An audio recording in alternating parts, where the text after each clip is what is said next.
What Baby Shark can teach you about selling homes. Have you ever wondered why Baby Shark has over 15 billion views on YouTube? Yeah, I want to know why. It's simple, it's catchy, and it's unforgettable. Now imagine if your sales pitch had the same qualities. Today I'm going to show you what Baby Shark can teach you about selling homes, closing deals, and making a lasting impression. Step 1, keep it simple. Baby Shark is viral because it's ridiculously simple. No one has ever have to think about it. It's easy to understand. In sales, simplicity is key. Don't overwhelm your clients with too much information. Focus on one or two things that matter to them. For example, this home is perfect for you and your family because it's in a top-rated school district. That's it. Short and sweet.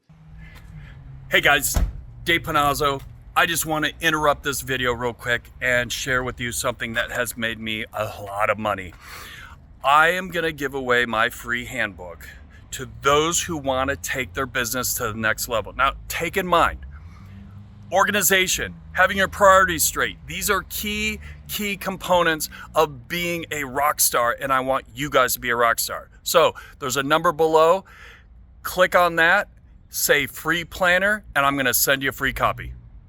Step 2, be consistent. Baby Shark repeats the same phrase over and over. It might drive you crazy, but you remember it. In sales, consistency builds trust. Show up for your clients, follow up, and deliver the same level of service every time. Step 3, make it memorable. The best part of Baby Shark, that it sticks in your head. Your sales approach should do the same. Use humor, tell stories, have a signature move that sets you apart from everybody else. In closing, selling homes is like creating a hit song. Simple, consistent, and unforgettable. If you can master these 3 things, you'll have clients singing your praises long after the deal is done. Let me know in the comments what your Baby Shark moment in sales is going to be.